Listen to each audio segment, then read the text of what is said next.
Vocês pediram e hoje eu vou comentar o que seria um programa revolucionário comunista para o tema da segurança pública. Fundamental a gente falar sobre isso, principalmente em tempos de eleição, principalmente diante de tanto populismo penal. E se você quer saber o que é isso, já clica aqui para assistir meu vídeo antigo. E principalmente diante de uma suposta alternativa de esquerda que não propõe nada de novo e não enfrenta os pilares problemáticos dessa questão.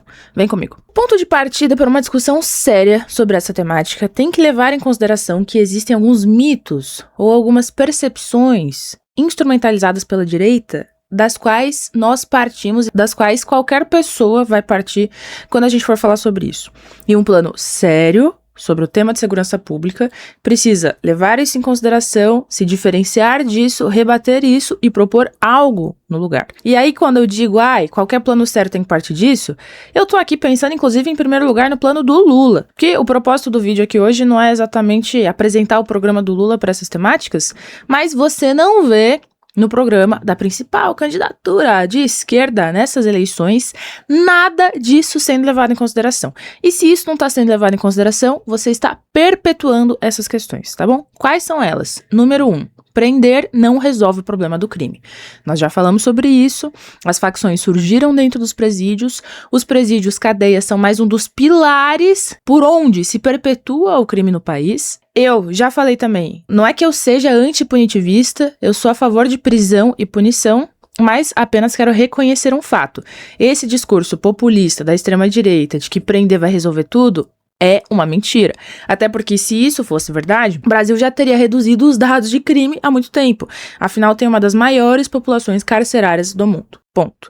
Segundo fato, a polícia militar e a segurança pública militarizada, ela se instituiu com uma lógica de combate ao inimigo interno. Então, o que isso quer dizer? Quer dizer que a militarização se dá sob a justificativa de existir um agente externo, União Soviética, intervindo internamente através dos comunistas, e aqui o nosso foco precisa combater essas pessoas dentro do nosso país. O problema é que isso sempre foi uma justificativa para você militarizar, você endurecer, não é mesmo? Autoritarizar o Estado brasileiro, e isso segue até hoje.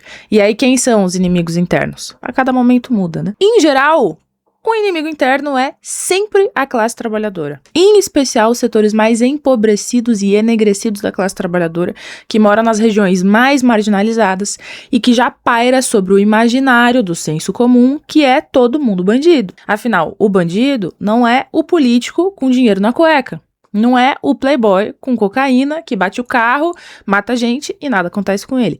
Bandido é qualquer pessoa da classe trabalhadora que é pobre, negra, mora nas periferias, mora nas regiões mais afastadas do centro da cidade, mora nas regiões em que tem menos tudo, menos saneamento, menos educação, menos saúde, menos moradia digna.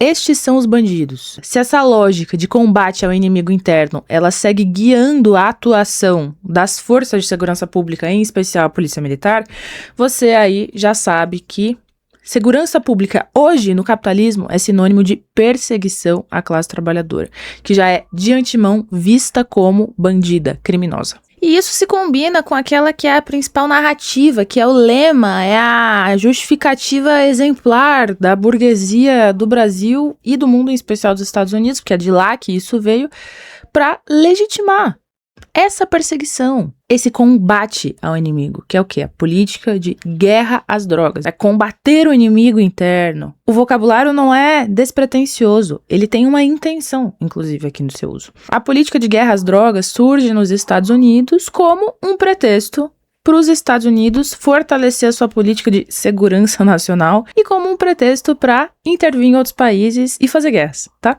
É isso. Fórmula pronta. Receita já conhecida. Crie uma narrativa, fabrique um inimigo, um antagonista a ser combatido, para então justificar alguma política que você já tinha em mente antes, mas que você precisava encontrar uma justificativa plausível para você poder levar adiante. Quer dizer, vamos guerrear, sem você ter um motivo exatamente, né? Não pega muito bem.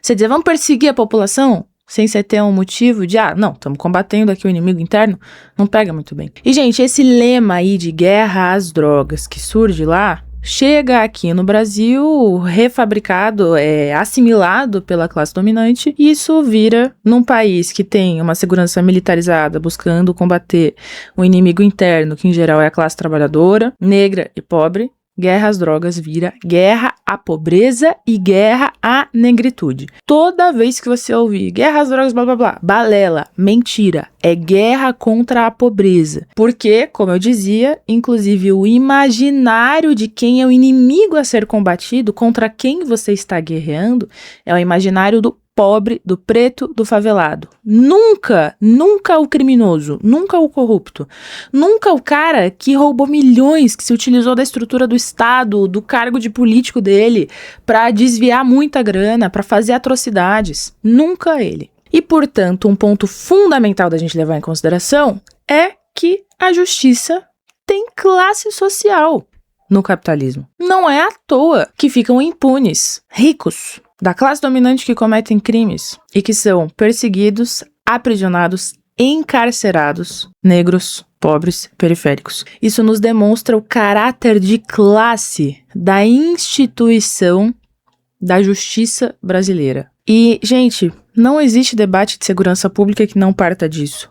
Porque a primeira pergunta que você tem que fazer é: você tem que fazer a segurança de quem contra quem? Porque, no fundo, o aparato judicial do capitalismo, ele serve para proteger a classe dominante e a propriedade privada dela. E tanto faz se os caras se utilizaram de brechas das constituições, etc., para cometer as coisas mais horrorosas, crime, roubar, etc. Tanto faz. Isso não é um problema, afinal, este Estado e todas as suas instituições e todas as leis e o sistema judiciário e o funcionamento judicial e de segurança serve para protegê-los em primeiro lugar. O que significa que, enquanto houver capitalismo, não será possível levar de maneira justa uma política de segurança pública. A primeira questão vai ser sempre como proteger a classe dominante. E não como proteger quem precisa ser protegido mesmo, está entendendo? E não como combater um crime que precisa realmente ser combatido. Isso pouco importa, percebe? E uma última coisa a ser considerada é que neste momento Donald Trump, nos Estados Unidos, ele atualizou a narrativa de guerra às drogas com o negócio dos narcoterroristas, né? Que a extrema-direita brasileira assimilou, aí colocando as facções PCC e Comando Vermelho como narcoterroristas. E isso, gente, por que é uma atualização da política de guerra às drogas? Porque é você reatualizar quem é o inimigo a ser combatido. É você reatualizar quem é o inimigo interno. Não é que eu tô dizendo que não existe, ou que isso não é um problema, mas é que isso sempre serve de pretexto para o interesse escuso anterior. E nesse caso, o interesse escuso anterior dos Estados Unidos é intervir nos outros países.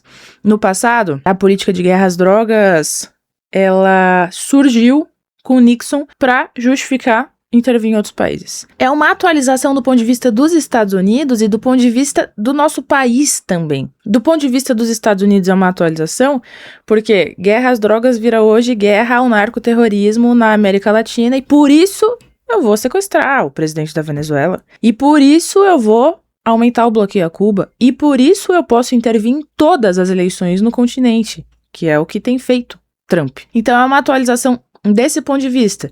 Digo, o combate às drogas segue vigente, mas agora apontou um inimigo específico, né? Que antes não era exatamente. Que é o narcoterrorista, o narcotraficante. E é uma atualização do ponto de vista da política de guerra às drogas internamente também, que isso dá munição para a extrema-direita falar que o inimigo interno a ser combatido é a facção. E é isso, não é que não exista o problema das facções, não é que não exista o problema milícias, facções, batalhões milicianizados, ultra envolvidos com crime. Claro, tudo isso é um problema. Mas isso nunca foi, na real, a preocupação deles. Então vamos ver aqui como que a gente combate tudo isso a partir de medidas concretas. Vamos lá. Mas antes, pera lá, deixa o like aqui no vídeo, se inscreve no canal caso você ainda não tenha feito, e se você tá vendo pelo celular, hypa o vídeo aí pra ajudar o canal a crescer. Vamos junto. Então a primeira medida pra você combater o crime é você ir na raiz dele, na fonte, na origem. Isso não é menor, porque veja, hoje a extrema-direita pega esse imaginário que o bandido é o favelado e atribui ao aviãozinho, menino negro, menor de idade, que leva droga, etc., que leva e traz informação para os caras do tráfico, atribui a ele a responsabilidade pela existência do crime no Brasil. E aí uma das principais propostas se torna a redução da maioridade penal. Como se isso, né? Nossa, vamos passar a prender jovens de 16 anos que são os aviãozinhos. Isso fosse resolver. E enquanto isso, deixa livre, deixa impune o dono da cadeia de circulação de drogas, o cara que produz, o cara que injeta milhões, o cara que não suja a mão, porque ele não vai na boca, ele não vai entrar nas favelas, que são sim hoje um centro de distribuição de drogas. Ele não vai ocupar esses espaços, né? Ele vai estar administrando tudo na cadeira do seu escritório. E aonde que é esse escritório? Nos grandes centros empresariais e financeiros. Gente, não é um dado menor que veio à tona desde o ano passado para cá, as operações que descobriram o envolvimento de empresas da Faria Lima, de bancos, de fintechs com o crime organizado e com grandes esquemas de corrupção, de desvio de dinheiro, lavagem de dinheiro. Isso não é menor, porque isso é a ilustração de que, enquanto esses caras estão conseguindo dizer que bandidos somos nós, quem está criando a estrutura do crime, quem está mantendo, quem está se beneficiando em primeiro lugar são eles, que estão muito bem, obrigado, nas suas ruas arborizadas, nos seus palacetes, vivendo a sua vida normal. Ah, quem é o criminoso, né? A visão social é que o criminoso é o pobre, é o negro. Gente, o cara que sustenta o pilar do crime no Brasil é aquele que se beneficia dessa indústria ilegal. E perceba que enquanto, inclusive, o tráfico de drogas, a comercialização de drogas seguir sendo ilegal, isso será uma coisa muito lucrativa para eles, tá?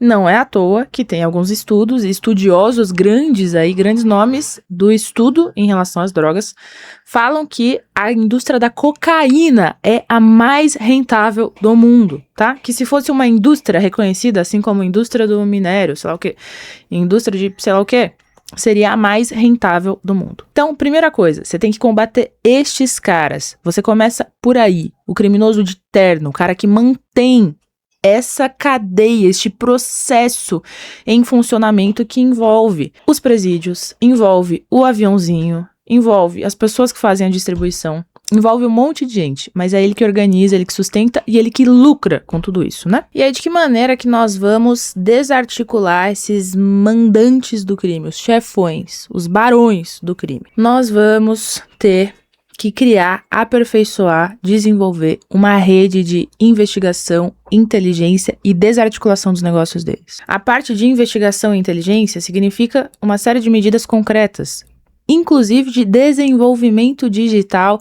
A inteligência artificial pode ser um instrumento importante nisso aí, para você conectar base de dados entre os estados, para você não ser pego pela própria burocracia estatal, né? Que a burocracia estatal te impeça de você conseguir fazer uma investigação detalhada. Então, aperfeiçoar todos esses mecanismos, mas principalmente, gente, atacar o patrimônio. É isso, como você desarticula? Confiscando os bens de pessoas que enriqueceram através do crime. A fonte de tudo não é dinheiro? Então vá à fonte de tudo e seque essa fonte e seque e impeça o cara de seguir se banhando nessa fonte. Então, confiscar os bens, cortar os pontos de financiamento. Então, você tem que descobrir quais são as relações que esses caras estabelecem com outros políticos, com outros agentes públicos, com outras instituições. Então, se tiver algum agente público, precisa ser exonerado, investigado, para que você descubra mais coisas. Precisa de um scan no sistema financeiro, o que significa você entender quais são as instituições, como aquelas aí da Faria Lima, um monte de fintech, né? Os bancos digitais, etc. Quais são as instituições que estão permitindo que esses caras lavem dinheiro, que estão recebendo financiamento desses caras, e punir os agentes públicos, confiscar os bens, secar a fonte, gente, é isso. E se pro burguesão a alternativa aí é cortar o acesso dele ao patrimônio, o que nós fazemos para classe trabalhadora, pessoas que possam vir a se envolver com crimes? E aqui é um debate, gente, que a extrema-direita deita e rola, né? Porque eles atribuem à esquerda uma posição como se a esquerda achasse que todo trabalhador é do bem. Como se não houvessem pessoas que podem ser corrompidas, que podem cometer atitudes ruins, que podem se envolver com crime.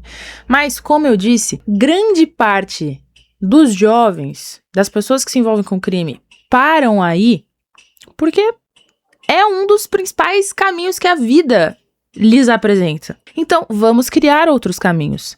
Vamos investir em cultura, em lazer, melhoria do bairro, infraestrutura, para que não seja benéfico para ninguém se envolver com o crime. Para que o meio pelo qual você vai obter dinheiro não seja através do crime. Que as pessoas possam se realizar na sociedade de outras formas. Tá bom? E aí, gente, um parênteses aqui de uma questão importante. Não sejamos deterministas sociais nessa questão, tá?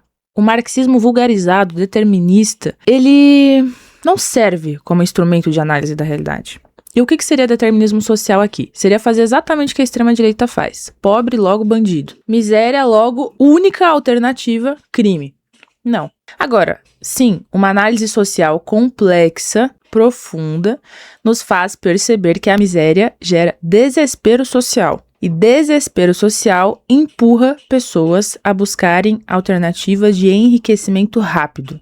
E o crime, possivelmente hoje, é uma dessas principais alternativas. E de outro lado, nós vivemos numa sociedade que fica martelando na cabeça das pessoas o tempo inteiro que o ideal de sucesso é a riqueza, são as posses, os bens, etc. Então não venha a burguesia que criou esta sociedade, a sua imagem e semelhança, que é isso, o ideal do possuidor de coisas, da pessoa que tem um alto poder aquisitivo, não vem a burguesia culpar a sociedade por ter reproduzido esses valores.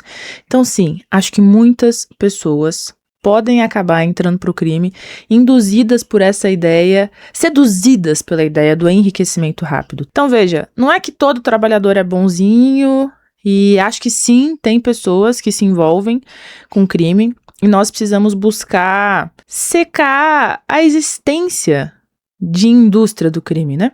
Tem um cara que lucra, ele não vai fazer nada em relação a isso, ele quer que se mantenha essa indústria.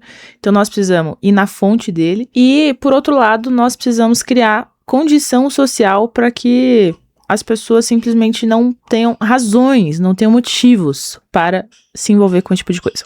Fecha parênteses. Uma segunda gama de medidas aqui para implementar para combater o crime. Legalização das drogas. Ah, mãe, da maconha? Sim, e todas as outras também. Por quê? Uma vez que você legaliza, você permite que isso seja acompanhado pelo Estado. Agora, não basta ser estatal e ponto, tem que ser estatal sob controle dos trabalhadores. Porque estatal não é sinônimo de do bem, como também parte da esquerda tenta fazer acreditar. Claro, melhor estatal para não estar sob controle privado. Mas o Estado hoje no capitalismo ele é um instrumento de classe, como nós dizíamos. Então é importante que quem administre e faça funcionar esse Estado seja a classe trabalhadora. E, na real mesmo, justiça só vai ter quando for legalizado, estatal, sob controle estatal da classe trabalhadora. Então, veja, para você impedir que essa indústria altamente lucrativa siga existindo, para você eliminar a possibilidade de existir grandes barões aí da cocaína, do narcotráfico, etc. E, uma vez que você coloca sob controle do Estado, você permite, inclusive, criar mecanismos de acompanhamento disso tudo. Inclusive acompanhamento da adicção. Por que você não combina a legalização sob controle estatal nas mãos da classe trabalhadora com a criação de outros mecanismos para criar tratamento, grupo de estudos, de prevenção de adictos pelo SUS, por exemplo? Seria um caminho muito fundamental, tá bom? E você precisa combinar isso com a revogação da Lei de Drogas de 2006. Essa Lei de Drogas foi criada pelo Lula, tá bom? No seu primeiro mandato, e é uma das leis mais nojentas e racistas que existem no Brasil, e que é justamente a lei que gerou o encarceramento em massa da maneira como ele é hoje no Brasil. Se nós falamos que o Brasil tem uma das maiores populações carcerárias, é por causa dessa lei. Por quê? Porque essa lei não faz distinção entre traficante e usuário. Então ela condena pessoas que portam drogas, mas ela não distingue o portador traficante e o portador usuário. E dessa maneira, ela abriu brecha para que sim, os mecanismos da justiça condenassem muito mais a classe trabalhadora, pessoas negras, periféricas, etc., como era o intuito inicial, não é mesmo? E aí, claro, uma vez que você prende muito trabalhadores e você não tem o limiar delimitado do que é... Quem é o criminoso aí mesmo, né? Você não tem isso delimitado. Você também deixa livres os grandes criminosos que se beneficiam do tráfico de drogas. É fundamental a política da legalização combinada com a revogação dessa lei, combinada com mecanismos de atendimento social e de saúde através das instituições que nós já temos, como a rede de atenção psicossocial, o Sistema Único de Saúde, todos os mecanismos de assistência social aí, públicos. É isso. Uma terceira gama de propostas tem a ver com o próprio funcionamento do aparato policial. Então, uma medida hoje muito importante em termos de segurança pública é o uniforme das polícias com as câmeras de segurança, porque isso fez com que a ação policial ela fosse monitorada. Agora, essas imagens não podem ser parte de um banco de dados privado. Você precisa criar uma rede integrada estatal desse banco de dados, porque senão também quem que vai fazer o controle das imagens? Vai poder decidir que imagem apaga ou não? Tem meios, né, dos policiais chegarem a essas imagens e conseguir deletá-las, modificá-las, o que nos leva à questão, inclusive, de soberania de dados, né? Hoje, um mecanismo dito chamado aí de segurança pública são os totens com câmeras nas cidades, né? Que são utilizados pela extrema-direita para perseguir trabalhadores, para prender negros e, inclusive, muitas vezes eles utilizam tecnologia internacional vinda de Israel. Em São Paulo, aqui, parte das empresas que fazem esse monitoramento através dos totens são diretamente relacionadas com Israel. Tem uma chamada Haganah. Haganah era o nome da primeira milícia sionista, que deu origem ao exército sionista, tá bom? Então, a câmera é importante, o banco de dados da câmera tem que ser estatal, e esses mecanismos de vigilância não podem, por um lado, nem ser utilizados como usa a extrema-direita para, nossa, olha aqui como estamos prendendo os criminosos. E aí todos eles deixam impunes os caras da Faria Lima. E, por outro lado, nem ser utilizadas pelas instituições privadas, muito menos aquelas relacionadas a Israel e a esses mecanismos nojentos que não são segurança pública coisa nenhuma, foram testados em base a um genocídio e utilizados para oprimir e violentar a população palestina. Então não nos servem como tecnologia. Então tem que ser uma vigilância, um monitoramento estatal. Eu não sou contra que tenha câmeras pelas cidades e tal, né?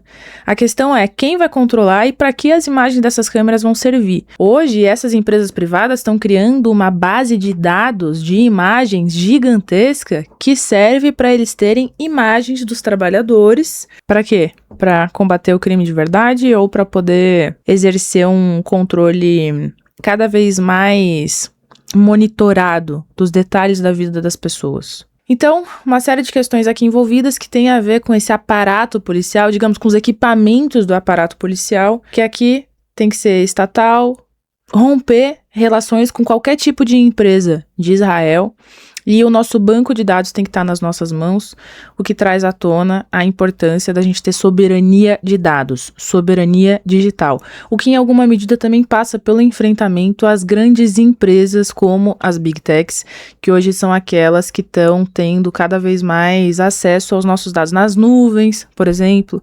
Então, vai guardar onde esses dados? Não pode ser na nuvem, no iCloud, sabe?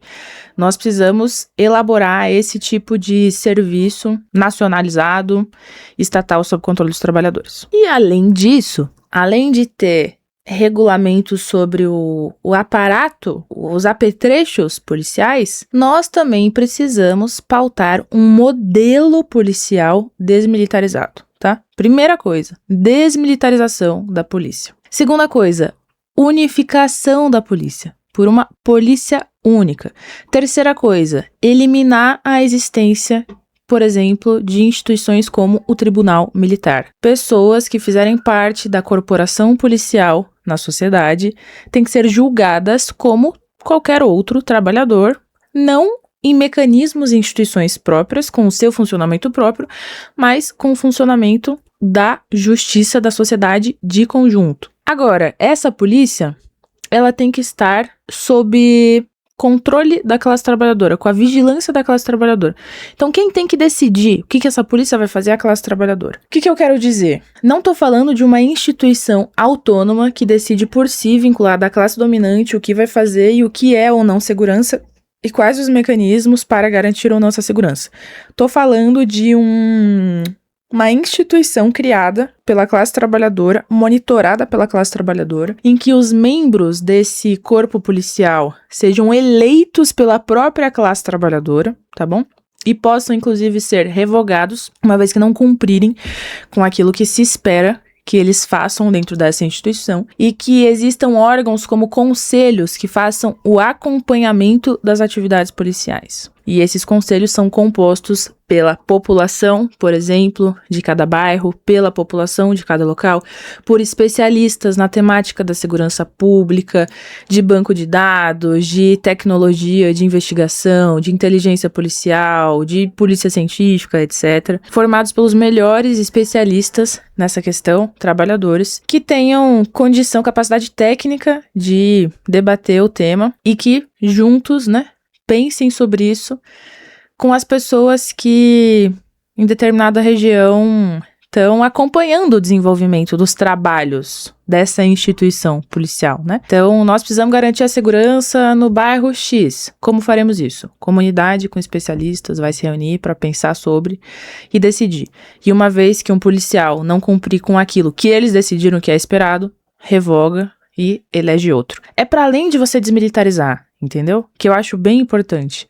Mas é realmente uma proposta distinta em todos os termos em relação a como você organiza estas instituições que fazem o policiamento na sociedade. E como nós vamos criando condições para estabelecer essa outra forma do funcionamento policial, incentivando, estimulando e desenvolvendo a auto-organização e autodefesa da classe trabalhadora desde já. É provável que as experiências mais bem-sucedidas de segurança pública tenham vindo de casos concretos em que a população de um local, em que as mães de um local, em que as mulheres de um local, em que funcionários de uma determinada localidade se articularam, se organizaram para decidir o que faremos. Então, vamos colocar comunitariamente uma câmera na nossa rua para a gente investigar o que está acontecendo? Vamos comunitariamente lutar para ter iluminação em certa região? Essas são experiências muito importantes que precisam ser estimuladas, porque é dessa forma que a classe trabalhadora vai se assimilando com essa temática e vai deixando de ficar refém, não é mesmo? Para que segurança pública não seja uma coisa garantida por um chefão policial de uma grande corporação relacionada com crime organizado, com os empresários e barões do crime. Mas para que segurança pública seja algo parte do cotidiano da vida da classe trabalhadora, que a classe busque as suas soluções e possa desde já ir implementando elas. Autodefesa, auto-organização, princípios muito fundamentais que qualquer socialista revolucionário precisa defender, porque significa, inclusive, você colocar os trabalhadores numa outra posição social. Você deixa de ser um objeto, um receptor de uma política que alguém decidiu, e você passa a ser sujeito daquilo, Você faz com as suas próprias mãos, você pensa, você se organiza, você busca se colocar nessa arena, nessa temática. E uma última gama de temas aqui que eu acho que são importantes quando pensamos em segurança pública, que poderia fazer vídeos específicos só sobre isso, é pensar em relação ao feminicídio. O feminicídio não é entendido como um problema de segurança pública, mas eu acho que tem sido um dos problemas mais latentes do último período. E diante dessa questão, nós precisamos do quê? Além de tudo que eu já falei antes, que se aplica aqui também, Talvez aparece de maneira distinta do que em relação, por exemplo, ao problema da guerra às drogas, mas a reflexão sobre a corporação de vigilância, de monitoramento segue válida. Então, claro, nós precisamos de mais delegacia, casas-abrigo, de investimento. Nós precisamos criar um fundo reparador para mulheres vítimas de violência, para que não precisem ficar no ambiente violento, doméstico, familiar e possam ter condições de sair dali. E esse fundo reparador, ele não pode ser criado tirando dinheiro, pegando dinheiro que vai já para as mulheres nas creches e colocando nisso. Não é tirar de um canto para botar em outro, mas é taxar os bilionários, tirar da classe dominante imediatamente, para garantir esse tipo de mecanismo fundamental para as mulheres, né? Agora, claro, é importante que, através dessa nossa defesa de reforço a esse aparato das delegacias de atendimento especializado, etc., a gente vá combinando todas essas medidas também com a construção de um modelo distinto, porque no limite aqui a reflexão sobre a auto-organização também cabe. E é importante que quem diga como vai funcionar todos os mecanismos de combate à violência à mulher, como Lei Maria da Penha e todos os demais,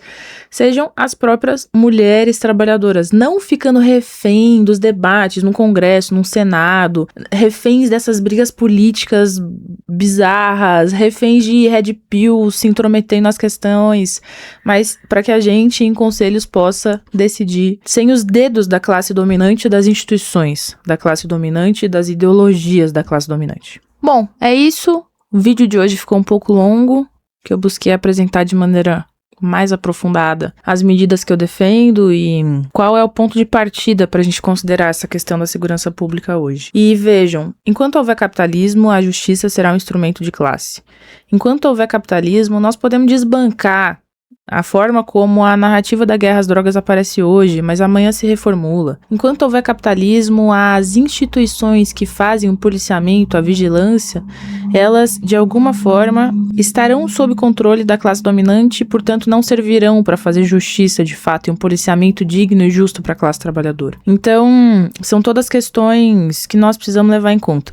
O que não significa que não tenham coisas concretas pelas quais a gente luta hoje. Aqui hoje eu apresentei várias, mas através da luta concreta, você tem que ir, por um lado, estimulando a auto-organização para que a classe se coloque como sujeito e perceba que pode governar, e por outro lado, precisa ir criando a consciência, a concepção de que só reformar todas essas coisas não é suficiente. Me perguntaram no Instagram outro dia, Mandy, o que você acha do sistema carcerário? Você defende a reforma dele? Reforma é uma palavra que nem dá conta de explicar, porque o sistema carcerário capitalista, da maneira como é, com lei de drogas, com guerra às drogas.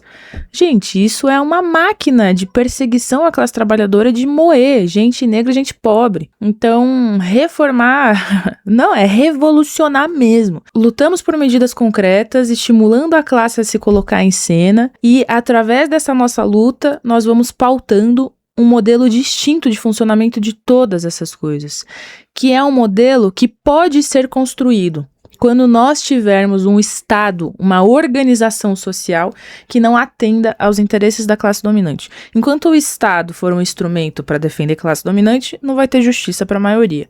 Mas se a gente pauta no hoje medidas da nossa defesa que se conectem com a construção de um Estado que seja nosso, aí eu acho que nós abrimos o caminho para pautar de fato uma política de segurança pública efetiva que possa enfrentar a violência contra a mulher, por exemplo. Eu não acho que violência contra a mulher se resolve enquanto existir capitalismo, porque o capitalismo se beneficia da misoginia e do machismo, entende? Então, é preciso ir conectando esses combates imediatos de hoje com esses combates mais de fundo para a gente criar outras formas de levar adiante a segurança na sociedade. É isso, gente. Espero que vocês tenham gostado. Deixa aí questionamentos, dúvidas, perguntas. E até a próxima.